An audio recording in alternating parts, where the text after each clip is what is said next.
dependendo da maneira como você fala sobre Maria, você pode criar uma outra Maria, você pode criar uma deusa, você pode criar uma Maria que não existe e você pode excluir até Cristo do mistério da redenção. No número 34, aparece a grande novidade do documento, quando a nota fala de Maria, a mãe dos fiéis.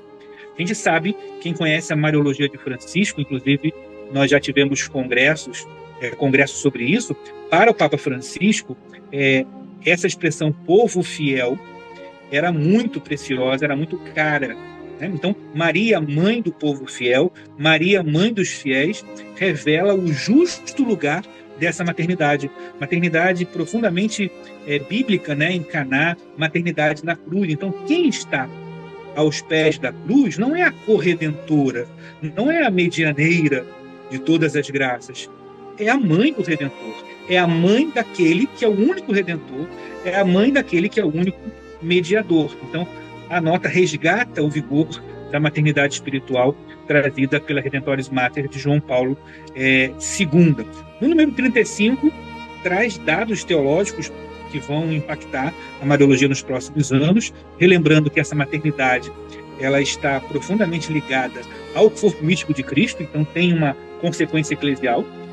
Então, enquanto tem princípio trinitário, tem consequência eclesial. E aí começa, a partir do 37, desdobrar em expressões que contrariam essa imagem adequada de Maria como mãe dos fiéis. E uma delas é a linha B do número 37, que vai falar que ela não é o para-raios.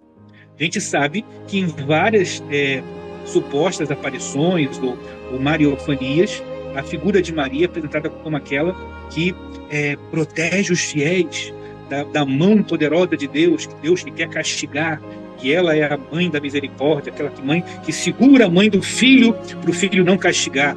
Então isso, com essa imagem de que ela não é o para-raios, isso está completamente abolido no linguajar mariológico a partir desta nota. O número 41, pelo menos para mim, tem um valor muito especial, fala de Caná, ela é aquela que apresenta que não tem mais vinho. O 43 fala dessa proximidade materna. O 44 traz um recado: nós não podemos instrumentalizar politicamente a figura de Maria. Então, Maria é mãe dos fiéis, mãe de todos os fiéis. Então, não tem como ela é aquela mãe daquele grupo que reza o rosário, que está politicamente envolvida pelo bem da nação. Então, essa instrumentalização política também é condenada pelo documento. Ela é mãe da graça. A partir do 45, vai começar a tratar da Mariologia sob o enfoque da graça. E aqui, talvez seja a parte do documento que mais vai requerer aprofundamento teológico. Ela é mãe da graça, mas em que sentido? Ela é mãe dos fiéis, então ela é aquela que acompanha o povo fiel. E aí o documento fala que tem que se ter cuidado com essa imagem de que Maria é o depósito de todas as graças, como se ela tivesse esse imaginário popular, como se ela estivesse concentrando todas as graças com ela, e aí ela dá para um, não dá para outro. E aí, por isso que é complicado sustentar o medianeira de todas as graças. Então, apesar de ser um título que está presente na vida do povo, deve-se explicar para o povo que essa medianeira de todas as graças, em hipótese alguma, significa que para se receber a graça de Cristo é preciso Maria. Porque se fosse assim, aqueles cristãos que não a têm como mãe ou não têm essa proximidade filial estariam completamente excluídos da graça de Cristo, o que é um absurdo teológico. Número 49 vai mostrar que ela é aquela que apresenta, não é aquela que indica o que o filho tem que fazer. De novo, volta a Caná, ela é aquela que apresenta. Número 50 fala da graça santificante, relembra essa doação de si da Trindade. Então, a inabitação, a experiência de intimidade que fazemos com Deus é com a Trindade, não é com Maria, né? E aí fala de uma situação que tem gente que parece ter uma experiência imediata com Maria e não com Jesus. O encontro pessoal não é com Maria, é com Jesus. 52 fala dessa efusão da graça santificante, ela não é a dispensadora universal da graça, número 53.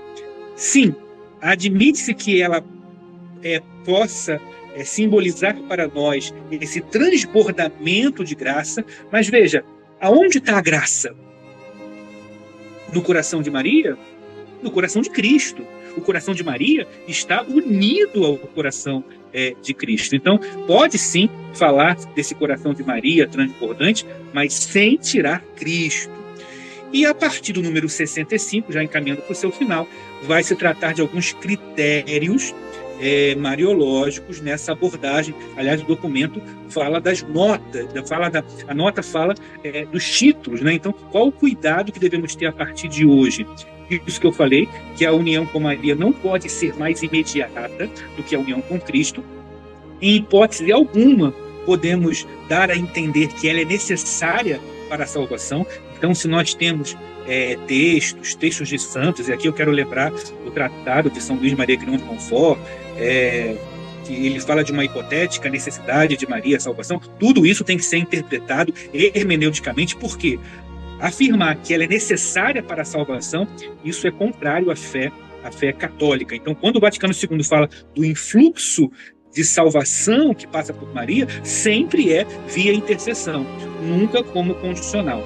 A linha C, número 65, usa uma expressão até aqui não utilizada, que eu tenho certeza que vai ser aprofundada teologicamente pelos mariólogos, que a contribuição de Maria é uma contribuição dispositiva. Contribuição dispositiva. Isso aparece em 2 ocasiões, de modo particular no número 65. Então, é aquela que se coloca à disposição. Então, não é uma condição, não é necessária, ela é dispositiva, ela está à disposição, né? Como mãe, como modelo, como mãe, como aquela que caminha junto do povo fiel. Número 67 vai falar das graças, vai se dizer que é preferível usar o plural, né?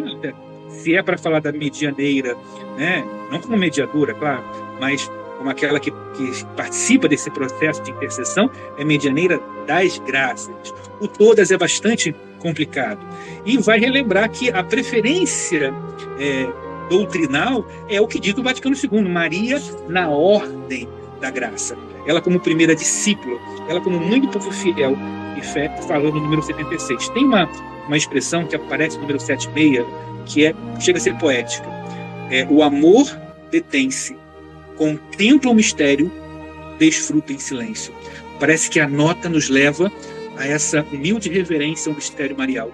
O amor detém-se, contempla o mistério, desfruta em silêncio. Número 77, já no finalzinho, vai falar desse rosto de mulher que canta o mistério da encarnação. Sabe, esse rosto, magnífica, esse rosto de mulher que canta o mistério da encarnação, que contém esse mistério, que traz a encarnação. Então, se o olhar da corredentora, o olhar equivocado, era para Maria aos pés da cruz, agora a gente abre esse olhar e olha para Maria como essa redenção que começa com a encarnação. Então, ela é a mãe desse redentor, desse menino que ela carrega nos braços, esse rosto de mulher que canta esse mistério. E vai terminar falando, né? O dicastério hoje, Victor Fernandes, foi um grande colaborador do Papa Francisco, e eu não podia terminar diferente falando da piedade popular mariana, né, da importância da piedade popular mariana. E o número 80, fechando, lembrando de Aparecida, lembrando do documento de Aparecida, lembrando do povo que está a caminho.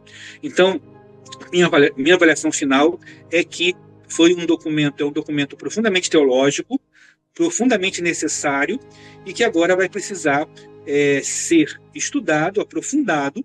Eu fiz apenas um resumo, e precisa ter consequências pastorais. Eu acho que na hora que o dicastério para a doutrina da fé oferece elementos teológicos para não só pensar a Mariologia, porque o documento não é para os teólogos, mas é para a igreja, mas para se pensar como se fala de Maria, o que você fala sobre Maria. Dependendo da maneira como você fala sobre Maria, você pode criar uma outra Maria, você pode criar uma deusa, você pode criar uma Maria que não existe, e você pode excluir até Cristo do mistério da redenção. E essa foi a preocupação inicial.